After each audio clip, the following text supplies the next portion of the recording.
अब कीमत पर आते हुए ज़ाहिर जो कैपेसिटी पेमेंट की आप बात कर रहे हैं वो पिछले 4-5 साल में ही तकरीबन 2.5 गुना बढ़ गई हैं। अगर इस फिस्कल ईयर की भी बात की जाए तो कैपेसिटी चार्ज ही तकरीबन 17 रुपये फ़ी यूनिट का है और अगर जो एनर्जी चार्ज है वो 7 रुपये 63 पैसे का, यानी कैपेसिटी पेमेंट का चार्ज बहुत बड़ा है। तो क्या ये चार्ज जो कि बहुत ज़्यादा बड़ी वजह बन रहा है सर्कुलर रेट में इजाफे का, IMF कन्विंस नहीं हो रहा है आपको बिजली की कीमतें बढ़ाने का और प्रेशर दे रहा है? आप डिनाई तो कर रहे हैं मगर ये प्रेशर है या नहीं है? नहीं, देखें, IMF के साथ हमने सेक्टोरल रिफॉर्म्स की बात की है। उसके अंदर हमारे लिए बहुत बड़ा चैलेंज है कि इन रिफॉर्म्स के ज़रिए अपनी डिमांड को बढ़ाएं। डिमांड को किस तरह बढ़ा सकते हैं? हम डिमांड को बढ़ा सकते हैं कीमत कम करके। जब कीमत कम करेंगे तो लोग उसका इस्तेमाल ज़्यादा करेंगे। एक तो ये तरीका होता है। दूसरा ये होगा कि हम अपने फ्यूल मिक्स को बेहतर करें। आप फ्यूल मिक्स को बेहतर किस तरह कर सकते हैं? इंपोर्टेड कोल के बजाय लोकल कोल इस्तेमाल करना शुरू करें। उसके लिए 4 प्लांट्स हैं, उनको अगले 5 सालों में 18 महीने की वक्फे से तमाम प्लांट्स को हम लोकल कोल के ऊपर लेके जाएं। एक और भी इसका तौर तरीका है, हमारे नॉर्थ साउथ की जो ट्रांसमिशन लाइंस हैं उसके अंदर प्रॉब्लम्स हैं, कनेक्टिविटी नहीं है। 2-2.25 रुपये यूनिट का तो सिर्फ अगर वो कनेक्टिविटी हो जाए तो उसके ऊपर असर वो हो जाता है, पड़ जाता है। विंटर्स के अंदर हमारी डिमांड होती नहीं है, हम 12,000-13,000 मेगावाट पे आ जाते हैं, कैपेसिटी की वजह से मार खा रहे होते हैं। उस 18,000 मेगावाट को हमें चाहिए कीमतों को ड्रॉप करके, इंसेंटिवाइज करके इंडस्ट्री को वो कीमतें दें ताकि उन लोगों की डिमांड ऊपर बढ़े। तो ये तमाम चीज़ें एक क्लब होके आएंगी।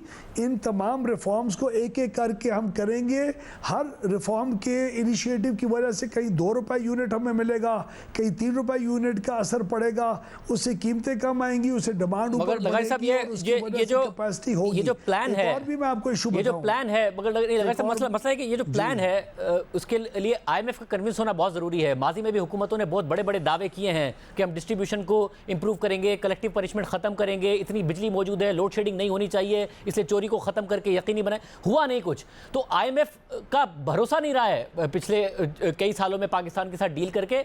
आप ये कह रहे हैं ये प्लान आप IMF के सामने रख रहे हैं और वो मान भी रहा है कि हाँ जी आप बिजली की कीमतों में इजाफा ना करें, इस प्लान पर अमल करें, हम नए प्रोग्राम की तरफ चले जाएंगे आपके साथ। नहीं शाहजेब भाई, एक सेकंड। बिजली की कीमतों के अंदर इजाफा करना या ना करना और उसकी टैरिफ, देखें बिजली की कीमत में इजाफा है क्या, मैं आपको बता दूं बिजली की कीमत का सिस्टम है क्या। साल में एक दफ़ा डिटरमिन होता है कि अगले साल में, पूरे अगले आने वाले साल के अंदर हमारा ख्याल है कि यूनिट की कीमत 28 रुपये होनी चाहिए, पिछले साल जिस तरह डिटरमिन किया गया। उसके बाद QTA और FCA 2 चीज़ें होती है, यानी इंटरेस्ट रेट, फ्यूल की कीमत, कैपेसिटी का इस्तेमाल होना। इनकी वजह से आप देख रहे हैं हर महीने और हर 3 महीने में टैरिफ की एडजस्टमेंट होती है। कभी 4 रुपये ऊपर जाता है, कभी 3 रुपये नीचे आता है। वो इंटरनेशनल हालात, आपके मुल्क के इंटरेस्ट रेट्स, आपकी इन्फ्लेशन, आपका CPI, अमेरिका का CPI, क्योंकि आपने डॉलर टर्म्स में लोन्स लिए होते हैं, उसकी वजह से आपकी कीमतों के अंदर ऊपर नीचे होती है। अभी जो साल के एंड में या जून या जुलाई में अगले पूरे साल के लिए जो पूरा रेट डिटरमिन होगा, उसमें IMF का कोई लेना देना नहीं है, कोई ताल्लुक नहीं है। हमने अपने इसलिए ताल्लुक है कि IMF 10 अरब रुपए से ऊपर नहीं जाने देना।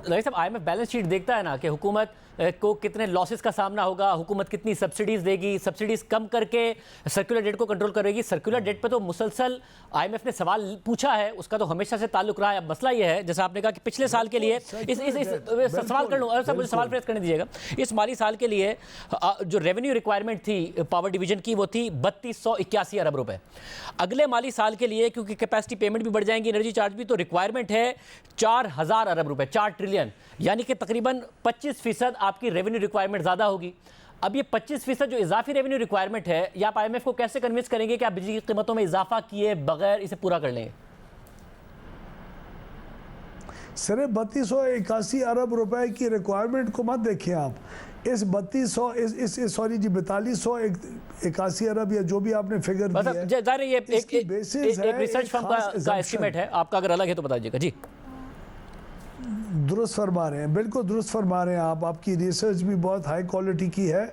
मैं आपको ये अर्ज़ कर रहा हूँ कि जितनी भी हमारा IMF के साथ या अपने आप के साथ जो मुआहदा है और होना चाहिए, वो ये है कि हम सर्कुलर डेट को 2310 अरब रुपए से ऊपर ना जाने दें। इसको हमने सर्कुलर डेट में इजाफा नहीं करने देना, वो नेट ज़ीरो के ऊपर रखना है। उसके ऊपर ना सिर्फ हम IMF बल्कि अपने आप के साथ भी कमिटेड है। उसके लिए अब रेट्स की क्या होगा, इंटरेस्ट रेट्स क्या अगले साल एक्चुअली फिगर आउट करेंगे क्या नहीं होंगे, उसके लिए हर साल के शुरू में एक कीमत का तयन किया जाता है अगले साल के लिए। उस कीमत के तयन के अंदर 6-7 सिनारियो पेंट किए जाते हैं। वो 6-7 सिनारियो जो हैं वो CPPA नेपरा को देती है और वो नेपरा उसकी बेसिस के ऊपर एक डिटर्मिनेशन जुलाई के अंदर देता है जो 1 जुलाई को आएगी। हम उन बेसिस के ऊपर कर रहे हैं, लेकिन आप प्लीज़ इस बात के ऊपर भी अल्हम्दुलिल्लाह हमें बड़ा अपने आप के ऊपर कॉन्फिडेंस है कि पहली दफ़ा शाहजेब साहब आप कह रहे हैं IMF क्यों मान रहा है आपकी बात, इस दफ़ा क्यों मान जाए, हर दफ़ा प्लान्स होते हैं। इस दफ़ा प्लान्स को हमने साबित करना शुरू कर दी है। जो स्टेप्स इस वक्त पिछले 2 महीने के अंदर शहबाज शरीफ ने पावर सेक्टर रिफॉर्म्स के सिलसिले में अपनी मीटिंग्स के ज़रिए फ़ैसले कर चुके हुए हैं। अब कल परसों आप देखेंगे इंडस्ट्रियल जो रेट्स हैं बिजली के, उसके ऊपर भी गौर किया जा रहा है कि इंडस्ट्रियल रेट्स को रिवाइज़ किया जाए ताकि डिमांड ऊपर बढ़े।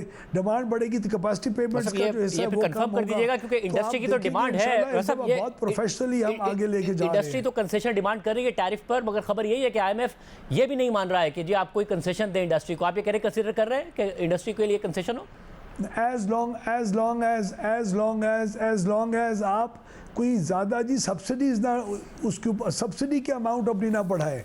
अगर हमने अपने ही सेक्टर के अंदर एफिशिएंसीज ला के और उसको ट्रांसलेट किया इनटू सम कंसेशंस एग्रीकल्चर के लिए या इंडस्ट्रियलिस्ट के लिए, अपने कंज्यूमर के लिए, तो वो एक बहुत हेल्दी और अच्छा तौर तरीका है। वो हमने खुद अर्न किया होगा वो जितना भी हम लोगों को रिलीफ दे रहे होंगे। और क्या सब्सिडी कम करने के लिए भी दबाव है या कम की जाएगी? क्योंकि अभी भी IPPs को जो अदायगी का हुजूम है वो तकरीबन 1800 अरब रुपए पर पहुंच चुका है। आप कहते हो रहे कि हम इंप्रूवमेंट ला रहे हैं, IPPs तो अभी भी कह रहे हैं उनको पैसे नहीं मिल रहे हैं।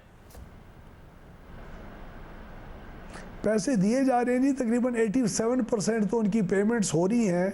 कई IPPs को तकरीबन हमने एक रफली 87% पे रखा हुआ है, लेकिन इसका कॉन्फिडेंस साथ साथ इंक्रीज़ होता जा रहा है और हालात बेहतरी की तरफ जा रहे हैं।